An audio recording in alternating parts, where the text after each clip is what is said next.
Reporter vous est présenté par Johnson & Johnson, fabricant de Tylenol pour enfants. On peut s'y fier pour faire baisser la fièvre rapidement.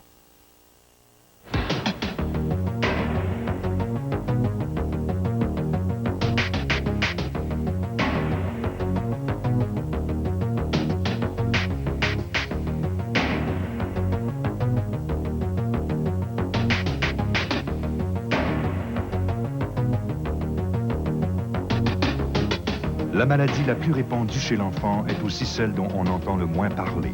Un enfant sur 100 est atteint de problèmes cardiaques. Un enfant sur 4 n'atteindra pas à l'âge de 15 ans. Les autistes savants, des petits génies tout aussi seuls et démunis.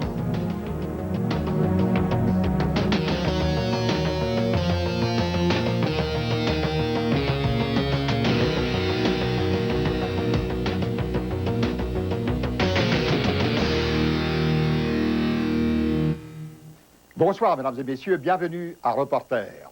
Ce soir, nous avons pour vous deux reportages d'une grande portée humaine. Dans un premier temps, nous allons vous parler des maladies cardiaques congénitales chez les enfants.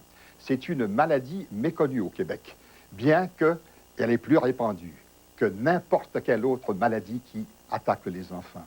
10 fois plus répandue que la fibrose kystique et 20 fois plus répandue que la leucémie. Lara Fabian est notre reporter. Dans un deuxième temps, nous allons parler du syndrome Rainman. Vous vous souvenez de ce film avec Dustin Hoffman il y a quelques années, et je suis sûr que vous vous êtes posé la question, est-ce que ça existe vraiment? Eh bien oui. Et Gérald Delarose, dans son reportage, va vous présenter un autistique savant, un personnage des plus attachants d'ailleurs. Dans quelques instants, Reporter. Je suis malade du cœur. Tu es malade du cœur? C'est quoi être malade du cœur? Avoir un problème.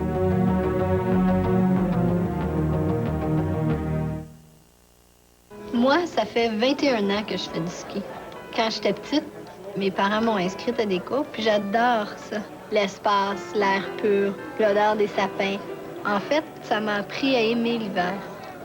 Mais c'est sûr que si j'avais pas mon handicap, je ferais comme beaucoup de monde. Je resterai à la maison puis je regarderai la télé. Renouez avec tous les plaisirs de l'hiver. Profitez des nombreux forfaits ski et offrez-vous un séjour santé dans la chaleur des hôtels et auberges du Québec. Catherine et sa gouvernante.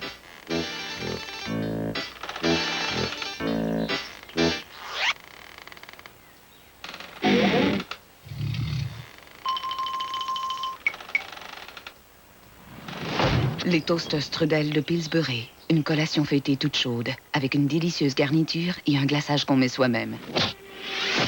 Les enfants sont vraiment prêts à tout pour un toaster strudel. En vente dans tous les bons congélateurs. Cette semaine à JE, voyage Marcel Béliveau. Des franchises remplies de surprises. Je n'ai pas besoin de JE ou d'un avocat ou d'un juge pour me dire comment agir correctement. Là, il reste une opération à venir à Marc-Olivier. Puis. Mais qui sera probablement pas définitive. Tu vois, les médecins peuvent pas vraiment nous donner de réponse là, définitive. Si j'appelle pas ma mère au moins une demi-heure chaque semaine, je culpabilise à mort. Les interurbains, c'est pas donné. Heureusement, le plan d'économie Maxi de Sprint Canada m'offre 50 % de rabais sur mes 3 numéros les plus chers. Donc, un appel de 10 $ ne me coûte plus que 5 $. Et en fin d'année, j'ai économisé 260 $. Rien qu'en appelant ma mère. Profitez des meilleurs rabais mensuels garantis du plan d'économie Maxi sur tous vos appels. 24 heures sur 24, 7 jours sur 7. Si vous me croyez pas, appelez-la à ma mère. Sprint Canada, le maximum à prix minimum. C'est précieux. C'est quelque chose que l'on désire pour toujours. C'est fragile. C'est de bonnes habitudes et beaucoup d'attention. C'est important. C'est tout simplement notre raison d'être. C'est le passé, le présent, l'avenir. C'est un monde en santé. Family Prix, c'est pour la vie. Il faut faire les choses dans les règles. Ils se détestent. Mais ils devront faire équipe pour mener une enquête. Belle connerie. Sean Connery, dans Presidio, ce vendredi 20h à TVA.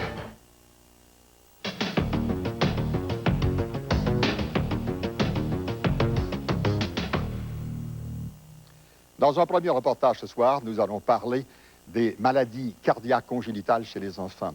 C'est une maladie méconnue au Québec et pourtant, plus de 20 000 familles sont touchées par cette maladie. Vous allez rencontrer un sympathique petit bonhomme de 7 ans et qui, malgré son jeune âge, a déjà subi 3 interventions chirurgicales. Le sujet, maladie cardiaque chez les enfants, notre reporter, Lara Fabien. Marc-Olivier, est-ce que tu te souviens de cette photo-là? Oui. Ça correspond à quelle époque, ça? Quand on est devenus amis? Oui. Est-ce que tu... Ça fait 1 an et demi à peu près, hein, ça? Oui. Oui, ben oui, c'est vrai, c'est écrit.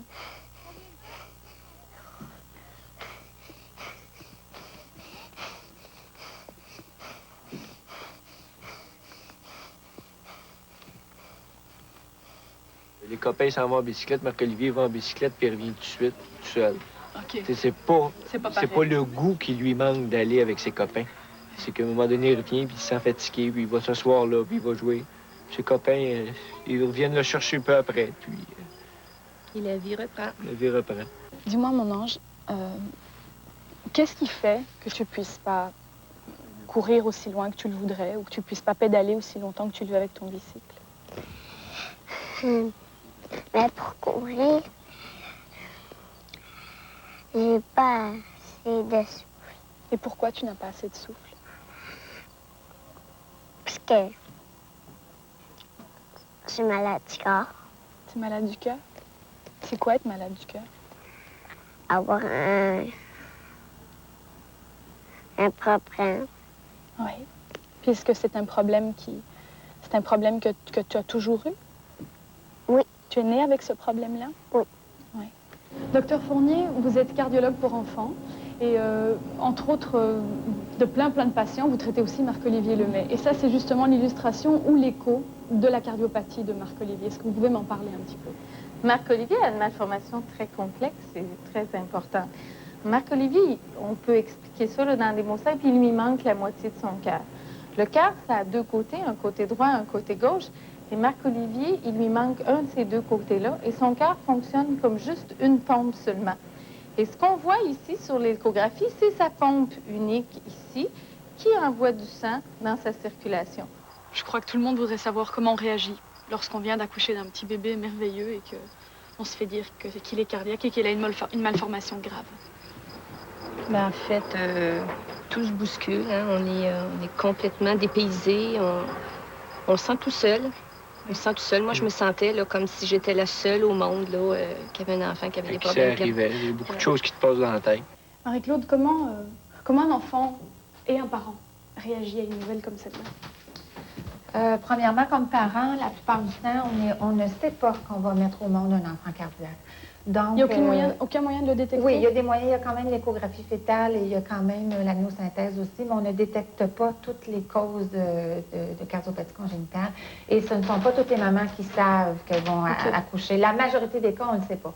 Donc, c'est un choc. Oui. C'est la négation, c'est la culpabilité. Surtout la culpabilité qu'on a au début. Pourquoi moi? Qu'est-ce que j'ai fait? Qu'est-ce que j'aurais dû faire? Qu'est-ce que j'aurais pas dû faire? Ensuite, on apprend doucement à vivre avec ça. On n'accepte jamais, mais on se résigne.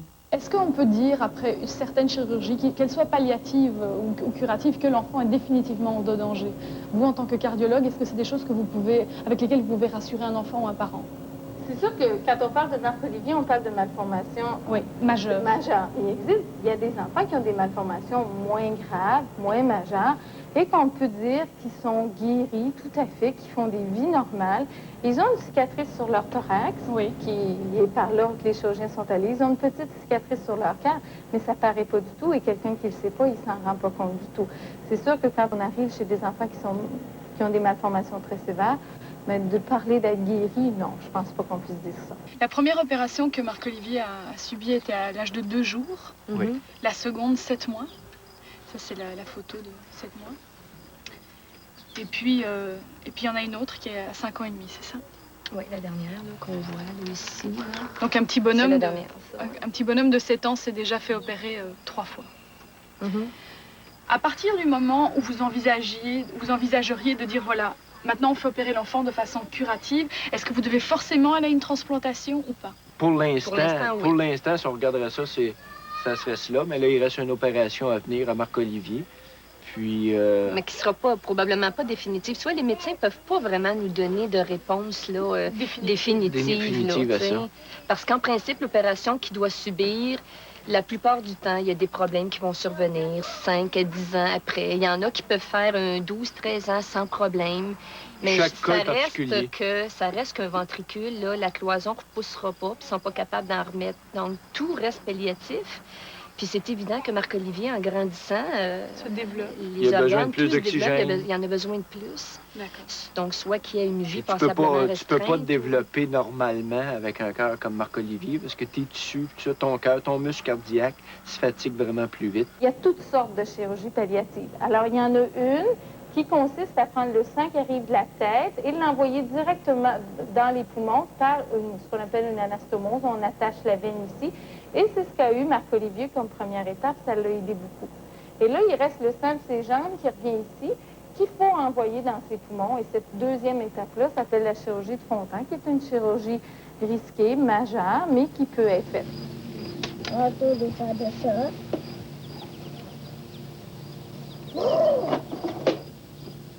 Ça paraît pas qu'un enfant cardiaque est malade.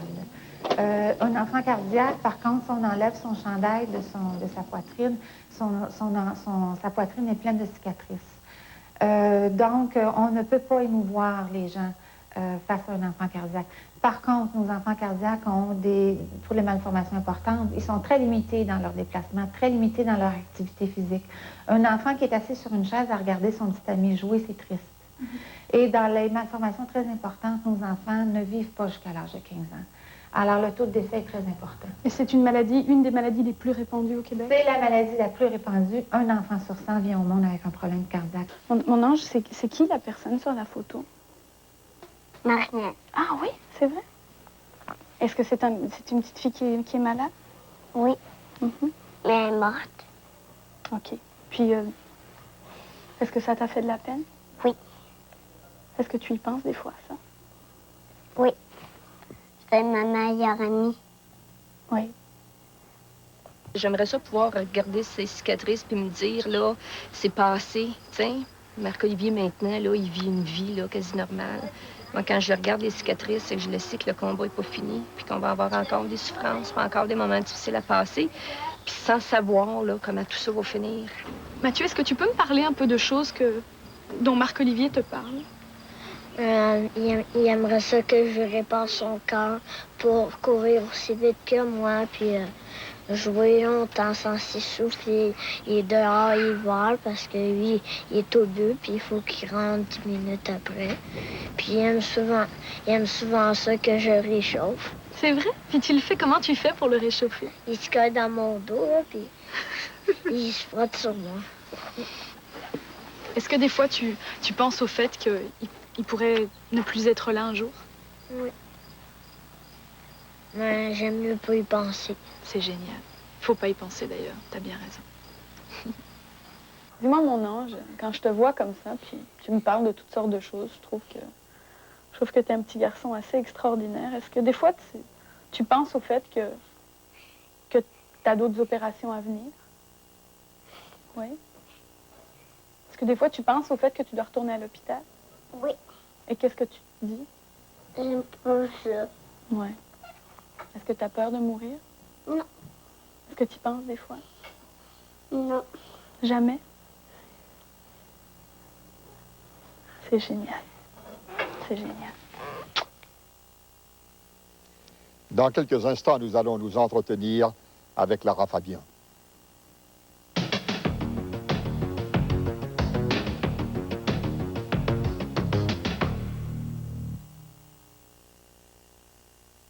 Ma famille ne se brosse plus les dents. Vraiment? Les gens avertis ne se brossent plus les dents. Ils utilisent Reach. Voici la brosse Shastak Reach. Mieux qu'une simple brosse, ses soies spéciales nettoient à fond les dents et les gencives. Fini le simple brossage. Utilisez Reach. D'abord, tu tombes malade, puis ton frère. Du repos, beaucoup de liquide. Et pour faire baisser la fièvre, Tylenol pour enfants. Mon médecin lui fait confiance. Moi aussi. Et lorsque j'en donne à ma petite famille, on se sent tous tellement mieux. Avant Infusium, j'avais les cheveux en bataille, gris chou. Aujourd'hui, ils sont brillants, ils ont l'air en santé. Mes cheveux étaient si abîmés de la vraie laine d'acier. Maintenant, ils sont doux et brillants. Et je n'ai utilisé Infusium qu'une seule fois. Infusium, le traitement sans rinçage auquel on croit. Infusium contient de la provitamine B5. Après une seule application, les cheveux ont déjà l'air en santé. Ce ne sont plus mes cheveux qui ont le contrôle, c'est moi. Infusium, le traitement sans rinçage auquel on croit. Moi, j'y crois. Infusium, demandez-le à votre cosméticienne. Pour son 30e anniversaire, Mike's vous invite à participer à son Odyssée. 30 voyages pour 2 à gagner au club Decameron de Puerto Vallarta, une collaboration Vacances Tourbec. Et pour un temps limité, Mike's vous invite à découvrir son menu spécialement mijoté pour le 30e anniversaire en vous offrant un deuxième plat pour 30 cents. Un deuxième plat pour 30 cents. Passez vite chez Mike's pour fêter le 30e anniversaire. Tout nouveau, tout Mike's. Magie sur glace Banque Royale présente le championnat mondial professionnel ce samedi 14h et 21h à TVA. Se faire voler son auto n'est jamais bien drôle. En choisissant l'assurance auto de Desjardins, vous pourriez éviter cette situation. Notre offre anti-démarreur protège votre auto contre le vol et vous permet d'économiser. Et avec nous, peu importe le sinistre, vous pouvez nous joindre facilement, même à 2 heures du matin. Et vous, votre assureur en fait-il autant? Vous pouvez toujours savoir si une compagnie a du succès en jetant un coup d'œil dans son stationnement. FedEx. On sait où on s'en va.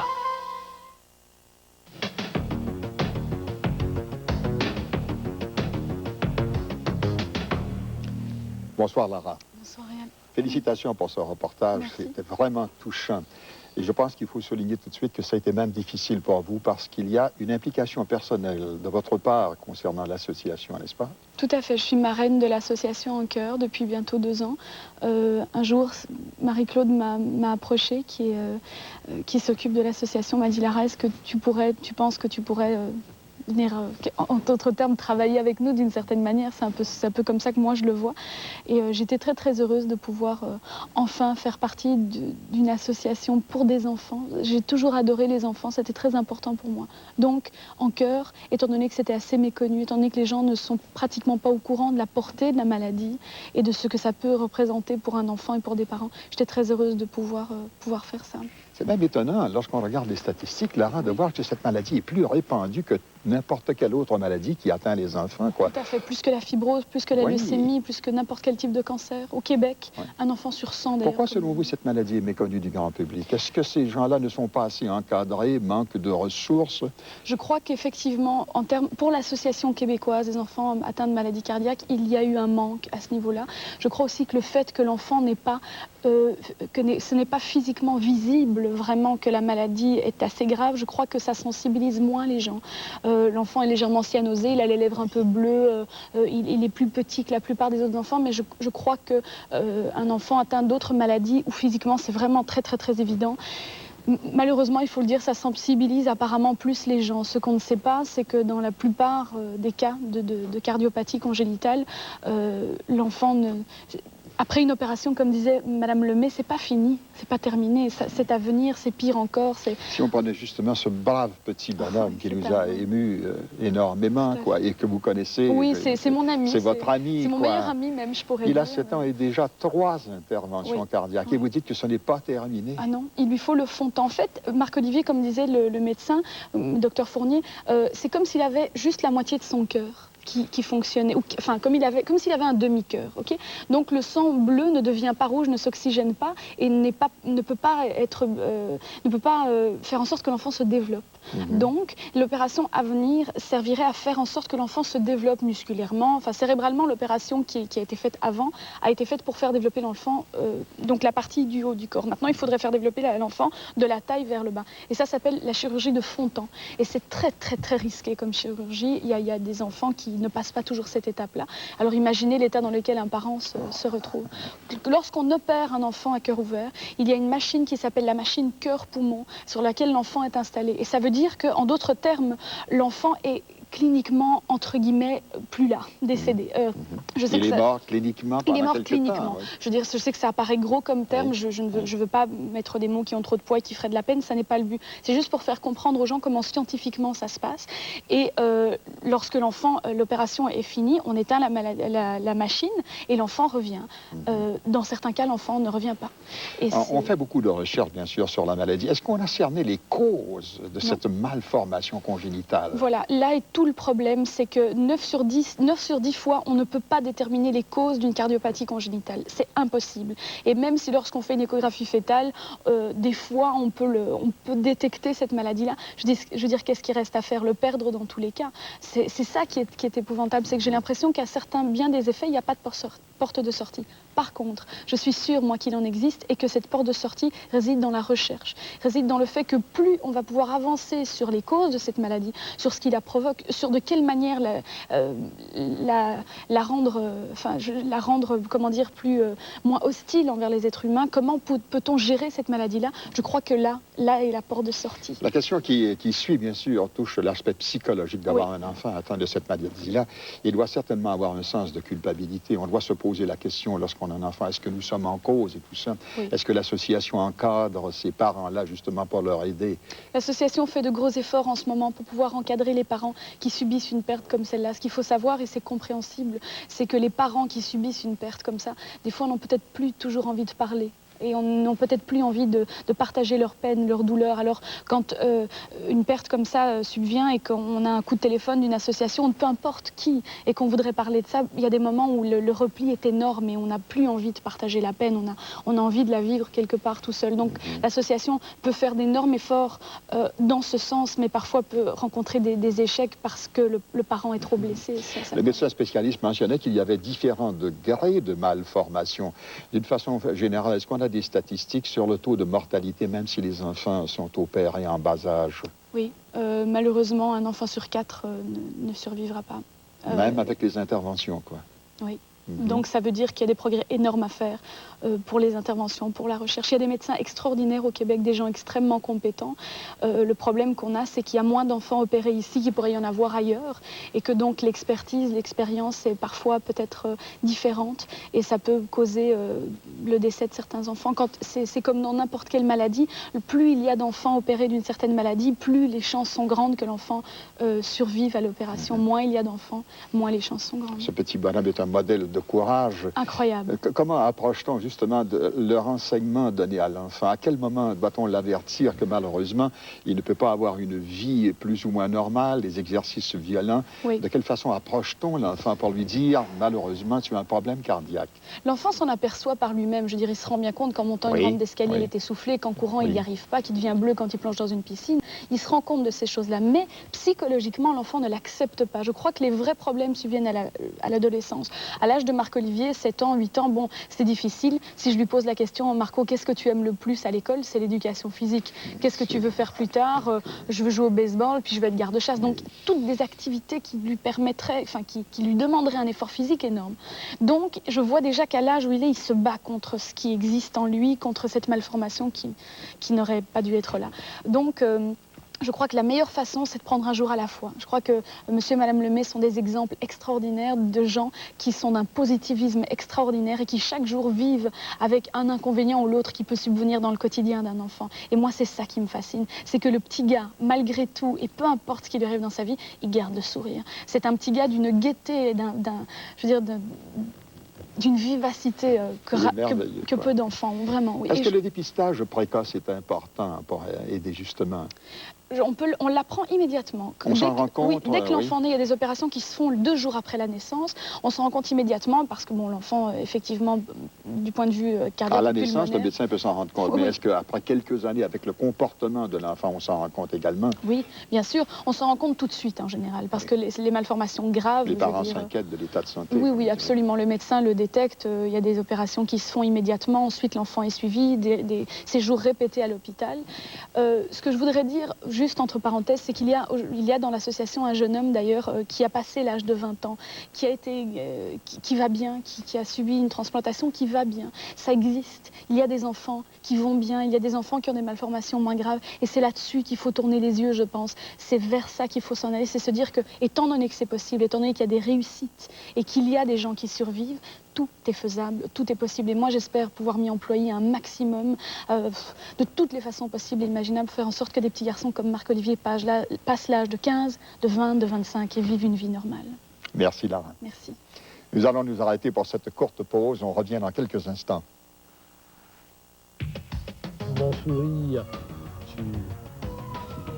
il te fait réagir, non? Peut-être, mais je me souviens plus, là. Je m'en souviens plus. Ah bon.